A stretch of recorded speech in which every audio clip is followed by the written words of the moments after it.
Some nagging questions are easier to answer than others. Those, did I pay the cable bill? What's the new guy's name again? Let me Google that for you questions. Others are not so easy. You know the ones. I'm talking about those itch at the back of your skull. Is there really only one way to heaven? Where do we go when we die? Science doesn't have an answer type of questions. These questions are too big to leave unanswered, my friend. That's why I'm glad you're here. You want the answers. You're willing to open up a can of worms to find the truth. You have a good question. Let's talk about it.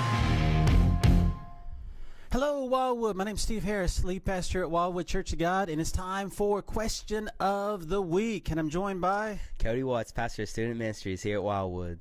Hey, Wildwood, we are teaming up for Question of the Week. You know the deal by now, I hope. And if you know somebody that hasn't got in on this, man, share. If you're on a platform they can share this and get the word out. And I think we've got some great episodes, man, already kind of in the tank, man, to go back and watch. And so there might be even one of the episodes that meant a lot to you. You can specifically, if you know somebody's going through a situation, say, hey, watch this. And so that's the great thing I love about, putting these things, in video in this format is not just on Wednesday nights, but on other times we can share these things and get something out of them.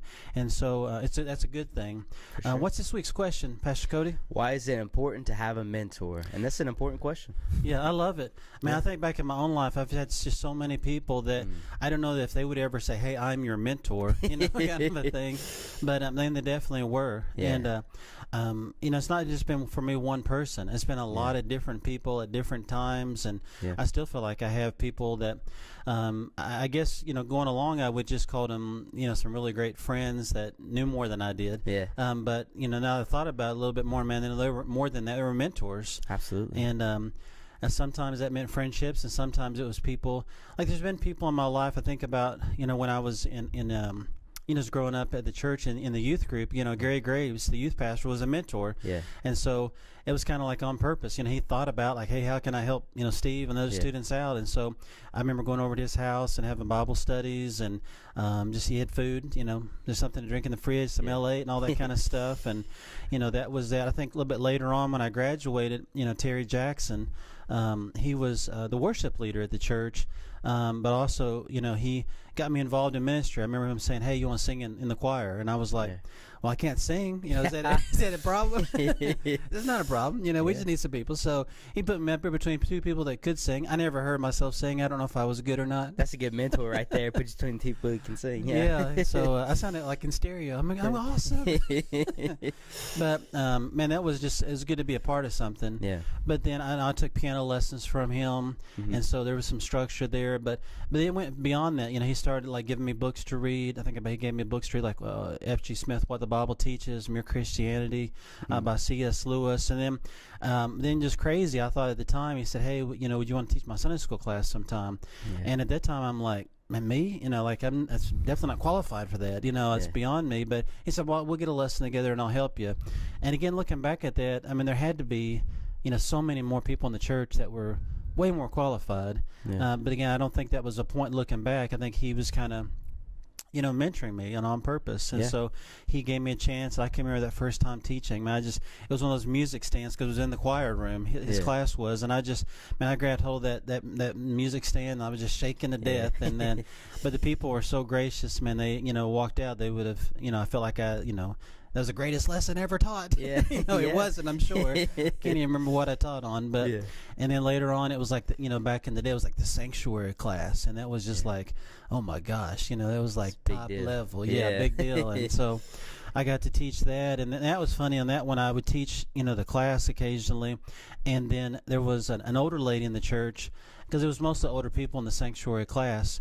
But she would come down, again, so gracious to me, encouraging me and just built me up. I thought kind of floating out. But she also would be a little bit of correction there, too. And so she would give me some, what to do next time. Yeah. Pointers, too. But, I mean, she kind of blended both together. Yeah, it's important, yeah. But I definitely had some great mentors. Yeah. And, how about for you? That's awesome. Yeah, no, I mean, as you're speaking and speaking on that, I'm thinking, just here at Wildwood, you started in youth group, so I'll start there. I remember, I had two amazing youth pastors. I had Peter Hall and then Bob Hawker for, the majority of being in youth, and they were just great. And again, similar to what you say, I didn't think of them as mentors because, when you're a teenager, you don't really just think, that's my youth pastor. But it's kind of crazy even now, like they're, two people I consider good friends. Like we don't get to see each other all the time, but and they just instilled so much and gave me opportunity. I think of you. I mean, even before, and I tell, our students that before I was in ministry, before I worked here at Wildwood, like we were friends. We'd see each other at the Y, and I always look forward to talking to you. And I think, it wasn't like a set thing we had on the calendar, like, hey, we're both going to work out at 4 o'clock at the Y, but you'd always just kind of, instill some things in me and just kind of speak into my life. And then you gave me the opportunity. I want to speak in a little bit on Elijah and Elisha, and that's kind of, as I read that story, kind of putting the cloak over him and saying, hey, follow me. In a lot of ways, that's what you did for me in ministry. You gave me my opportunity. And it just also is awesome that you're one of my best friends. And I think, within our staff, Pastor Bob has taught me so much when it comes to, like, I had no idea what Pro Presenter was. I'd never used a MacBook. Like, he literally, it was all just, I felt like I was on, like, Star Wars or Star Trek or something. And just a lot of, too, like, practical things, like scheduling. I never used a calendar before, which is it's kind of sad to admit. We woke up, hey, sun's up, let's figure it out. And I haven't mastered it yet. No, but, like, I never really just planned. And Pastor Bob just showed me, like, here's how you plan things. Here's how you kind of, delegate. Hey, here's how you do these things, Pat Green here showing me, I don't know, I'm horrible with numbers and stuff, and I leave all that to her, but she can kind of give me tips. And then, Pastor Missy, it's awesome just seeing her where she went from, teaching, and now she's children's minister and children's pastor, and just kind of her experience and dealing with, the kids in my group. So just all the way through. I know I've mentioned, I'm not going to go through every single person, but I just look around and my life is full of mentors, and I feel like it's kind of not just my obligation, but it's like my privilege to get to working with students 6th through 12th grade to kind of set them up. And that's actually our adult leaders in our ministry. They're called mentors. They speak into their life in small group, and they, when we have small groups in homes, they invite them into their homes and, cook them food. And I've been in each small group, and I see how they pour into their lives. So, as somebody who's been mentored a lot, we try to, pay that forward. Right. I love that. And I think lots of times, again, in my life, I don't know, I did have along the way some relationships that I would consider were more structured. I think about some in college, some of my professors that I had, it was definitely like, on purpose. I knew that they were giving me assignments and, material to read, books to read, and I can remember one of my professors, you'd have to do things, and they would be critical of it, but, give some encouragement, definitely, but very pulling out the red pen and like, whoa, okay, try again, so try again. So, I mean, I've had some of those as well, but, a lot of times it wasn't necessarily, they had the label, on their chest of mentor, but they were. But I just want to give kind of a definition, one of my definitions of mentoring, because I think sometimes we think about like, ooh, what's that word mean? But I just wrote down, mentoring is when someone is intentionally following someone a few steps ahead of where they want to be. So mentoring is when somebody is intentionally following someone that's a few steps ahead of where you want it to be. So it's not an expert. To be a mentor, you don't have to be perfect. And when you're looking for a mentor, you're not looking necessarily for a perfect person, but I think you're just looking for somebody that in that area of life, you're like, man, I would like to be doing sort of like what they're doing. I like to see some of the success that they're seeing. And so you're just finding that person, whether it be whatever your career is, or maybe it's in if you want to be in marriage or raising kids or a sport. Just you're finding somebody that's just a few steps ahead, that's willing to turn back around and say, hey, this is some things I've learned that I can pass on to you. That's good. And so it's not this magical kind of mysterious thing. Simple. That's good. And I think a key word is and I think that's a solid definition. I think a key word to focus in on is wisdom. You spoke in a sermon, and it stuck out to me that, wisdom, you said, think less about like, intelligence or like in a specific area, and more so just like, how long somebody's been alive, like how much time they spend in it. Right. And obviously, like you said, you think less about smart and more about, time. Right. And obviously it is a smart decision. If you make the wise decision, it's a smart decision. But it's, wisdom is gained through experience, through time. And I think that, a good mentor has wisdom and can help you like set you on the right track and then keep you on the right track. Somebody that's kind of interactive in your life and doesn't just kind of give you a rule book and say, okay, good luck. Because as we look, that's not what God does in Scripture. Yeah, of course, he gave the 10 Commandments, but he didn't give that and say, okay, I'll check in 100 years and see how you're doing. It'd be a disaster. Yeah. God, and whether he would send people or whether he would speak through the prophets, whether he, and just individually within the hearts and the mind of his people all throughout Scripture, we see God continuously, like the ultimate mentor, like trying to guide people in the right directions. And as reflections of Christ as we follow him, it's an important skill that if you're not being mentored, then you should actively, I'd say, seek for one, or look for one, and not just anybody, pick somebody who you look up to and you say, man, in this area of life, this is somebody that I could follow. And then if you're not mentoring anybody, I'd say look for that as well too. Right. Hey, maybe just for a moment, let's talk about some, because the question was why have a mentor, but I kind of listed some benefits, because I think some people will say, man, I'll just figure it out. I just that's the way life is. They figured it out, I'll figure it out, and that's definitely a way to do it. That's but one way. One of the first things I thought was kind of tagging right on what you said, is that element of time. Somebody may have spent a lifetime learning some things. They probably learned from some other people. Probably learned from some successes and failures they had. But the element of time, it may have took them 10, 15, 20 years to gain that experience. But if you're willing to humble yourself, shut up and listen and let them, encourage you, course correct, hey, take this next step, that your time is really shortened, your window of time, so you can learn maybe in a few days, weeks, months, what took them years to learn. And then I think every mentor that's a good mentor would hope for is not that just the person they're mentoring rises to their level, but they are able to pass on their knowledge really quickly to them, and then they're able to take that and run with that and grow way beyond what the mentor was even able to do. And the mentor is able to applaud and says, man, way to go, keep on going. And so if you just kind of go it alone, you can do that, but you may spend then a lifetime just getting to the level of what the mentor was at. But if you have a mentor, you can kind of accelerate your learning and really quickly, master those things. And then you have time left in the tank. Your clock's not run out, so to speak. We all have a clock running, and you can go on to figure stuff out that you wouldn't have had time for. Yeah, I love that. You get to access all that experience, and you can avoid so much headache and heartache when you follow that wisdom. And that's something I genuinely, this isn't just something we talk about and saying good for you but not for me. Like, this is something I remember going to a youth workers convention with my friend Peter Hall, and we were there, and there was this guy, and we were sitting at the table at breakfast before the convention, before it started, and we were sitting there talking, and he said, I've been in youth ministry for 50 years. And I was like, wow. I said, man, I've been in youth ministry for 1 year, because at that point it's like, I felt like, man, I've really done something, being there for 1 year. And I said, man, what advice would you give? Because I'm curious. I'm like, what advice would you give?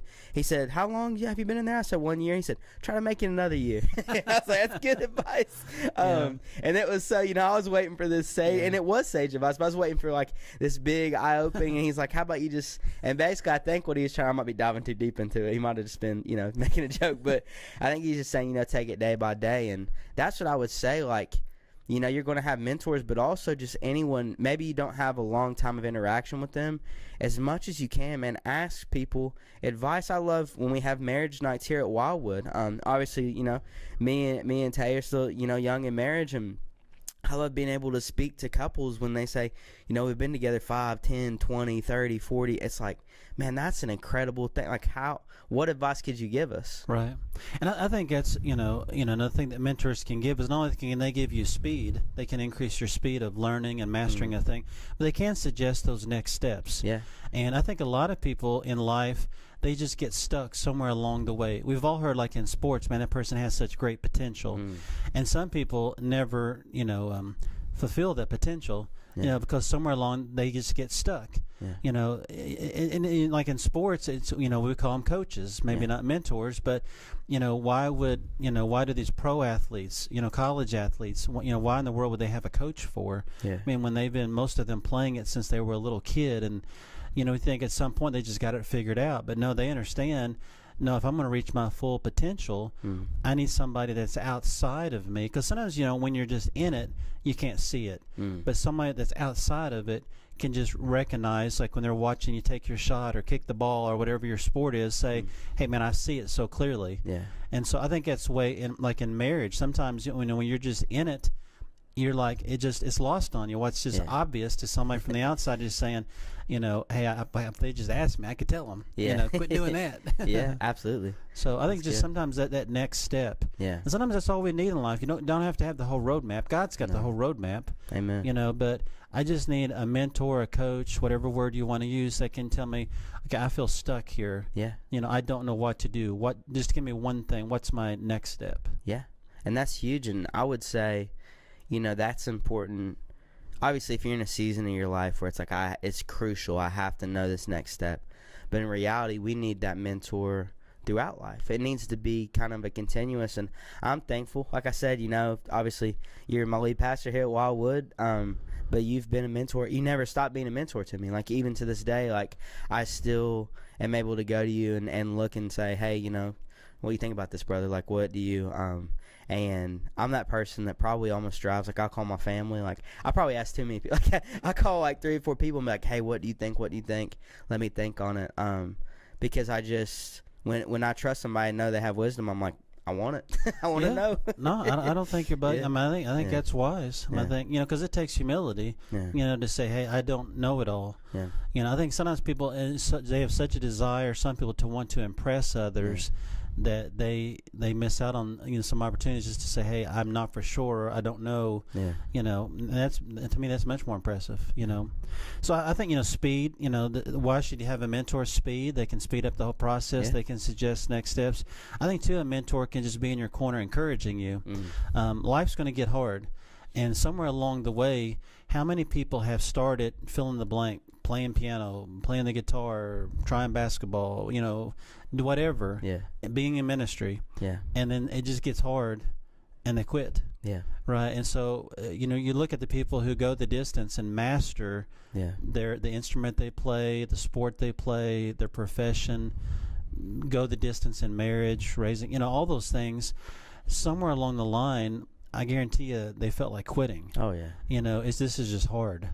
And you know, and that kind of, right with anything. There's kind of some days it's awesome, it's fun, loving it, and other days it's just a grind. You know, you're going through it because you know you need to, and you need somebody in your corner that just keeps on pouring into you, encouraging you. And I think that's a big part of, you know, having a mentor, is just having a cheerleader. And I think sometimes when I've coached teams before, you know, sometimes you pass on information like, you know, skills. Hey, this is the play we're going to run. But sometimes it's truly just been, hey, I'm just a cheerleader. You know, I know what the scoreboard says. Let's keep on going. It's something you said that rang in my head. You said in my corner, and I was thinking of like the old school Rocky movies where Mick was in the corner. He's like, come on, Rock. You can, like, and that really is, you know, having, because, and I think we spoke on this even, you know, a few questions ago when we spoke on resiliency. I think the greatest things in life, the most important things in life, you have to fight for it. You know, you have to, we talked about marriage, and when we're talking about our faith, when we're talking about what we do for a living, like all these things, you got to fight for it. But I think an awesome addition, kind of what we're speaking on today, is, man, you got to fight for it. But when you have that person, like, just like you said, I love that, in your corner. We hear that phrase a lot. But again, I'm thinking Rocky Balboa, and Mick's like, listen, that's what you need to do. When you have that person, you're like, okay, I'm going to keep fighting, because I'm not just out here by myself. Like, I know I have people back there who have my back. So that's awesome. And I think another thing that, you know, why should we have a mentor for, is just sometimes it's just resources. I think a mentor, if somebody's already been at something for a while, they've got all the gadgets, they've got the books, they've got the stuff, they've got the platform, they've got the building, they've got the, you know, the place. And sometimes it's hard starting out it's because you don't have all that stuff. And again, do you have to have all that stuff, whatever that stuff is, for whatever you do? You don't have to, but it's kind of hard sometimes to get proficient at it if you don't. And so a mentor is able to, for a time, to share, let you borrow. I've had mentors even pass on, because they may have upgraded to some better stuff, and they said, hey, here's some of my old stuff. Man, thank you. That's like awesome. And so, man, sometimes it's just a matter of letting you, kind of like get in there and play around with some stuff and figure some stuff out. And a mentor is able to do that because, again, sometimes when you're just starting off, you just don't know. You don't even know what you need, for one thing.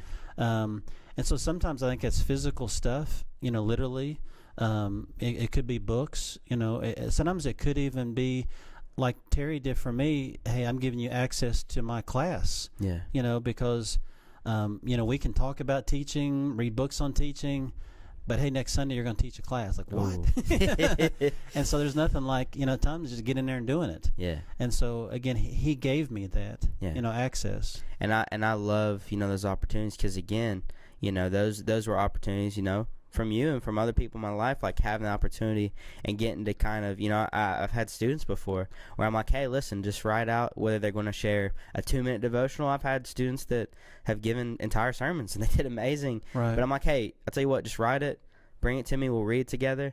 And then, you make tweaks and stuff. But the main thing is, just like you said, sometimes it's just giving somebody the platform to say, hey, listen, you're not going to, if you're worried about doing it perfect, just go ahead and don't worry about that, because you're not going to. You're not going to be, you've been doing this much longer than me, and I've been doing it for, a few years now, but I'm definitely not perfect, and we're not perfect, but it's just about honoring God. It's about giving your best and faithfully preparing, and just get out there and give it. And you want them to set them up for success.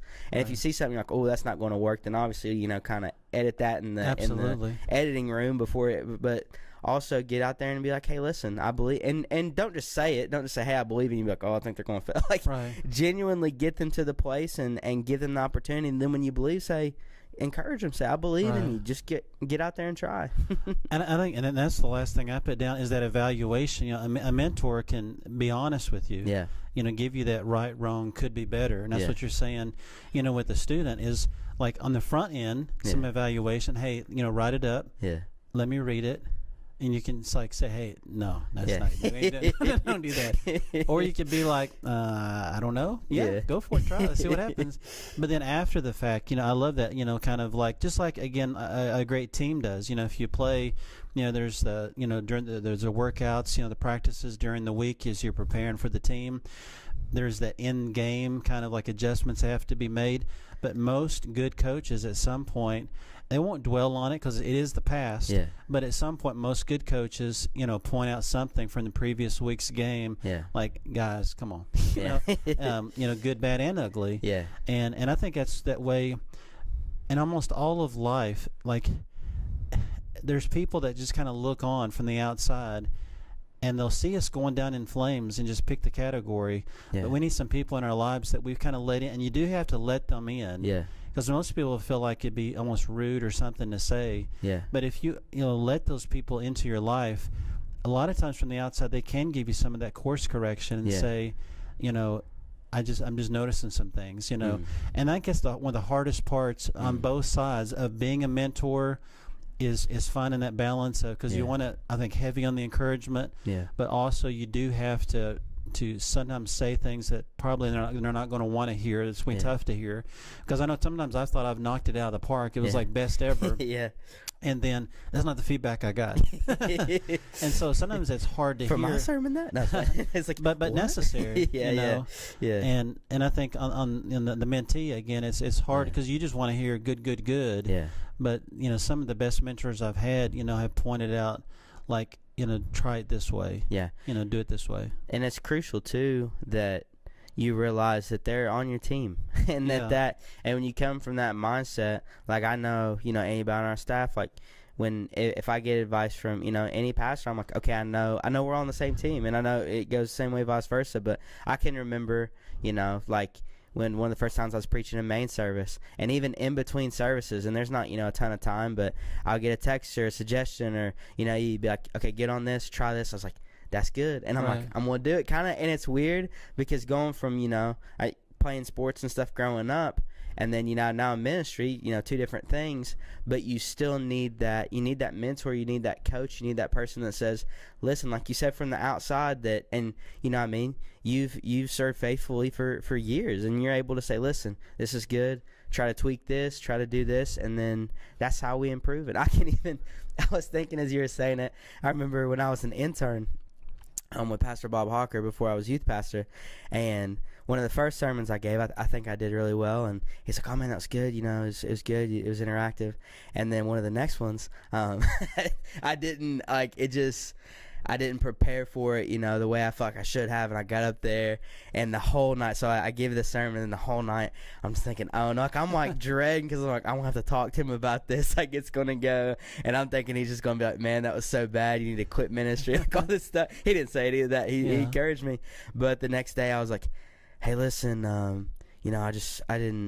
was busy this week, and I had school and this and that, and, I just didn't do very good, and he just kind of looked and smiled, he said, yep, but that's okay. And it's just like, it was such a relief. He's like, but you're going to get better. And you've done that for me, a million times. I can't tell you how many people in my life have just been like, and that's a huge thing of being a mentor too, when they mess up or when they fall or when they don't, succeed, when it feels like it's like, oh no, that was a huge, like I really dropped the ball there.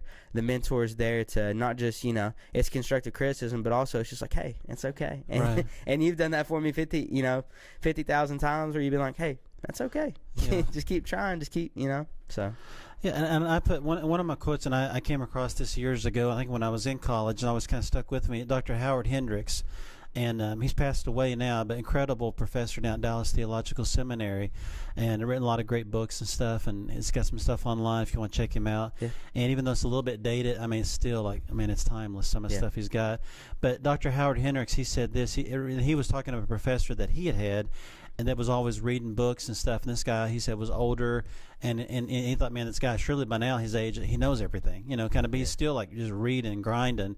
And this is what the professor said, to Dr. Howard Hendricks, and he called him Prof. He said, I would rather my students drink from a running stream than a stagnant pool. And I think when we're looking for mentors, find those people that still have some passion about it. That's good. And whatever it is, they still get excited about it, and are still learning, still growing. Yeah. And because you want somebody that's still a student themselves. Yeah. Again, when we're looking for that mentor, we're not looking for a know-it-all, an expert, somebody that has it all figured out, but just somebody who's a few steps ahead of you, that's got some passion about what you're doing. Yeah. And you learn from them. And the truth is, if you really do this, find a mentor. And I look back in my life, there's mentors that from a distance I thought something, but then when I got closer, I saw some of the good, but I also saw some of the not so good too. And so sometimes I would see things like, because I had more access to this person maybe than I did from a distance, man, it's not like I don't like the person now and I can't learn from them, but, that's some things I don't want to do. Yeah. And so, sometimes if people let you in, you can learn the best of them, take those lessons, but also learn, hey, that's something I want to change. I want different in my story. That's huge. No, I completely agree. And I think I heard, Mike Tyson was doing an interview, and they were talking about somebody had said they'd looked up to him and said, oh, man, I watched all your highlights. I watched your knockouts and stuff. And he said, that's good. He's like, but you should learn from people's strengths and their weaknesses. And I think that's crucial. You look throughout Scripture, and that's something, we need to, and these people that God led and rose up and allowed, these opportunities, that's amazing. But just as much as we learn from, the good things and the noble characteristics, we also have to learn, the same kind of wisdom from their weaknesses. Right. And I just want to turn just a little bit as we kind of head towards the finish line here, that, some people might say, well, man, this is church, man, this is great. We don't need mentors. We just, read the Bible and follow Jesus. Yeah. Agree with that. Yes, read the Bible. Let's follow Jesus. But how Jesus has kind of set up this world, and for the church to work is God pours into people, and people then pour into other people. And whatever word you want to use with that, discipleship, mentoring, coaching, that's kind of the deal. In 1 Corinthians 11:1, the Apostle Paul, who definitely had a connection with God, but he tells the church in Corinth, he says, follow my example as I follow Christ. He didn't just say follow Christ. He said follow my example. Because I just think he knew human nature. We just can't help ourselves, but we see people, and we kind of, good, bad, or ugly, we follow in their footsteps. We follow in the footsteps of our parents, good, bad, or ugly, right or wrong. We do that with the people that's around us. And so Paul recognized that and didn't, again, he didn't say come follow me. Right. But come follow me as I follow Christ. Right. And then over in 2 Timothy, chapter 1, verse 2, Paul, talking to Timothy, to my dear son. And we know he wasn't his biological son. Over in 1 Timothy, he says, my son in the faith.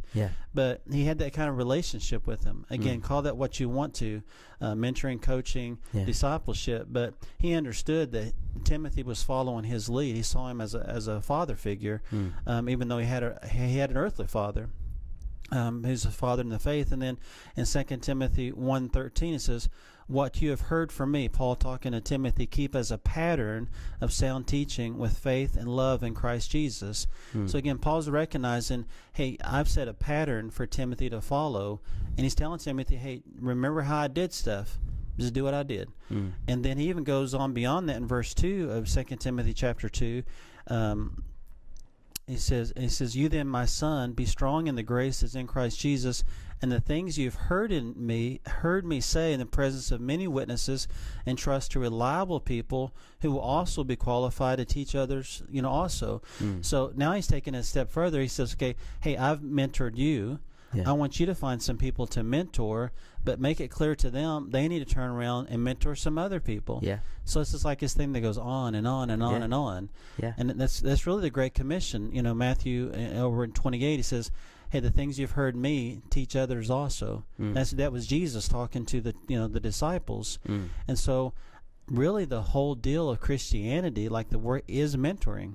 Absolutely. And I would say, in Christianity, just like you said, don't get too caught up on, whatever word is being, like you said, discipling, mentoring, and these are all important things. But truly, you're just like you said with Paul, you're following Jesus and hoping others follow you, and you're investing in people. You're taking, your time and whatever resources and just your wisdom, and you're investing in it. And that's kind of, I want to read a few verses from 1 Kings 19 through 21. It's Elijah and Elisha. It says this, Elijah found Elisha, son of Shaphat. Elisha was plowing behind 12 pairs of oxen. He was using the 12th pair. Elijah took off his coat and put it on Elisha, which is a pretty cool way, when you meet somebody, like, hey, here's my coat. So Elisha left the oxen, ran after Elijah, and said, please let me kiss my father and mother goodbye, then I will follow you. And Elijah answers, he says something cool. He says, go back, I'm not stopping you. Basically, hey, I'm choosing you to follow me.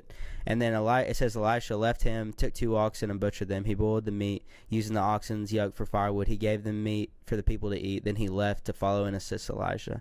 And this is this kind of cool thing, and I thought it's a kind of cool way to take it with our question of the week, is to say, in our faith in Christianity, maybe you're in a place where you're like Elijah and you're following God, and God, you've been faithful, and God's been faithful to you, and you have a lot of wisdom, which is, in my life, when I imagine that, like I said, I think you, and I feel kind of like Elisha, where you're kind of that person. Now, metaphorically, you didn't come up and put your jacket, but you kind of put me, under your wing. You said, hey, come on, let's do this ministry thing.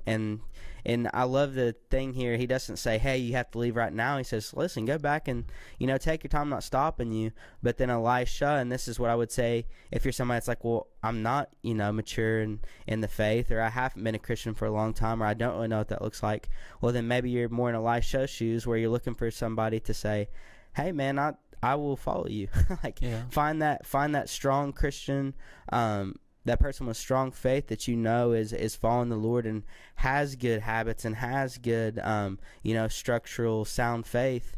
and fall behind them and say, hey, can you kind of mentor me? And that may be a weird question, or you can say, hey, can you disciple me, or however you want to say it, or hey, can I just hang out with you? Right. If you don't want to put too much pressure on them or anything like that, say, hey, is it okay? Like, can I start going to your Bible study, or can we start meeting for breakfast to talk about, Love that. Yeah. So. Yeah, absolutely. And I just, when you said that, made me think about, and this is kind of the last thing I got. It just says, find somebody that, at first that just impresses you. Their marriage, the way they treat their kids, if it's a sport, the way they play the sport, and I'm trying to use that word in the best of ways, impress. Not that they're trying to impress you, but you're just impressed by them. Yeah. And then just, as far as not being weird about it, I love that you just go up straight up and ask them, but just influence. At some point, you're going to have to get around them. Yeah. And that get around them might be physically get around them as far as you're hanging out with them, but sometimes it could be if they've produced books, you're reading their books, you're listening to content they've put out, but you're being influenced by them. But just the ultimate goal would be to find some mentors that can impact you, and I think that's where it's more intentional. Like, they know, hey, man, this person's following my footsteps, and I'm kind of responsible for them at some level to kind of help lead them. And so, again, not every mentoring relationship will reach that impact level like, Paul did with Timothy, or, Elijah and Elisha. But I think even leading up to that, just think about in your circle, who are you hanging out with that's, you're being influenced by, and then probably out of that pack of, people, relationships, there's going to be somebody that you can try to have that more formal, hey, will you teach me, kind of thing. But, well, hey, guys, this has been good. This week's question of the week. Hopefully this was helpful for you. I just encourage you, again, find those mentors in your life, or possibly you're listening and you're saying, hey, maybe I could be a mentor to somebody else. And so, man, what a blessing it would be to share what you've learned with somebody else, and maybe a few years down the road be able to just from the sidelines to applaud them and know that you had a small part in some of their success. So, man, pass on what God's given you. Love you guys. Love y'all.